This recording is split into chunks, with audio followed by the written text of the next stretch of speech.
Is hypnotherapy suitable for children? I get asked this question often, and the answer is yes, absolutely.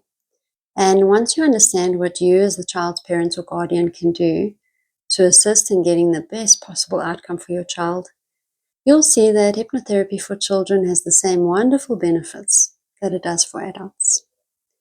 I've made this video for those of you that are considering hypnotherapy for your child.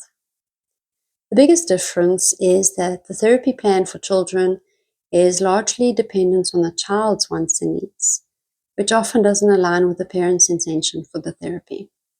So you see, just to recap, we all have two parts to our mind. We've got our conscious part of our mind. It's logical, analytical. It's the part of our mind that we use when we're awake to get things done throughout our day. Then we have the much more powerful subconscious mind, our feeling mind. Ironically, also sometimes called our inner child. And it's our subconscious mind that holds all of our memories, beliefs, values, and most importantly, our feelings. So our thoughts come from our subconscious mind, usually attached with the feeling. So our subconscious mind sends the feeling to our conscious mind where we experience it as a thought, which then turns into an action, what we say, or what we do. So we as parents often feel the need to be in control when it comes to our children by telling them consciously what they should or shouldn't be doing. And this works for general parenting, yes, absolutely, especially when it comes to their safety. But when it comes to behavior modification, it's actually the child's subconscious mind that's in control, and it doesn't always like being told what to do. So we need to find more creative, non-direct methods of assisting the child, often in ways they're unaware of. For example, it's not helpful to say things like, we're going to take you to therapy to sort you out, as this makes the child feel that there's something wrong with them, which then becomes their sole focus of the therapy in their mind. They're thinking all the time, I'm here because there's something wrong with me.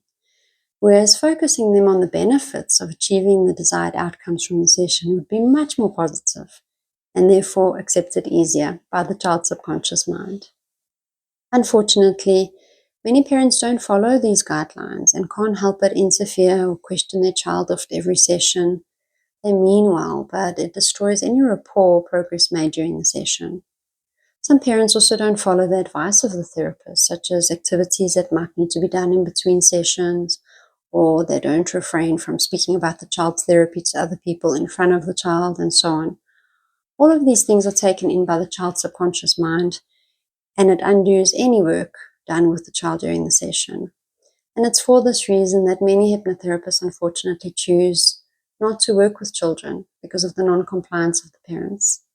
The child's therapy is sabotaged before their subconscious mind has even had a chance to work through the problem. So in my opinion, the best therapy plan is when both the parents and the therapist work together. Starting with a phone call or a video call between the parents and myself, just to discuss the best way of telling your child about the hypnotherapy that would achieve the best possible results. Because that's what we all want, isn't it? The best possible outcome for your child. So it's very important to frame the conversation correctly in the child's mind before anything else. So that's step one. And this parent-therapist call shouldn't take more than 15 minutes. And remember, the call shouldn't be heard by the child. And the reason I personally, I'm not sure about other hypnotherapists, but the reason I request both parents to be involved with this call is because it's crucial that all the significant caregivers, those people that are the authority figure in the child's life at home, those are the people that should understand how the hypnotherapy process works. They all have to follow the same guidelines when dealing with the child at home. If one parent, for example, isn't in agreement with hypnotherapy as a choice of treatment for the child, that's fine, but then it's unlikely that they'll follow any of the guidelines at home with the child, which compromises the successful outcome of the therapy. So, step 2 then is the parents or the guardians will discuss amongst themselves, not in front of the child, remember, whether they feel they should proceed with hypnotherapy as a choice of treatment for the child. And if they do, then step 3, depending on the call with the parents, I might even request to have a quick phone call or video call with your child themselves prior to the session just to prepare myself better for that first session. It's also for me to establish the first contact with your child while they're in their home environment where they're comfortable.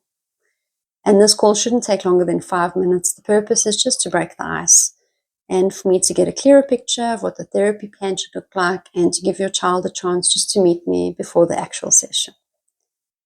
So those are the 3 steps. Here are some answers to the most common questions I get asked about pediatric hypnotherapy. Online sessions. Online sessions don't work great for children. It's very difficult for the therapist to hold the child's attention. So, in my opinion, in-person sessions ensure better results. Can I sit in on the session? It's best if the parent doesn't sit in on the session, as this often prevents the child from opening up. However, I'm more than happy to set up a video link for you to monitor the session from the waiting room or from your car. Feedback after the session. Absolutely, feedback will be given after the session. If we can't do it directly after the session, I can always just give you a call when you're at home, when the child's not in the room. But keep in mind, sessions are confidential, and I prefer not to divulge confidential information given to me by the child unless there's something important or specific that I really feel you need to be aware of. For example, a situation at school. And the reason for this is because if the child feels that I'm just going to openly discuss their sessions with parents, they won't relax, they won't trust me. And both of those are crucial to access the child's subconscious mind.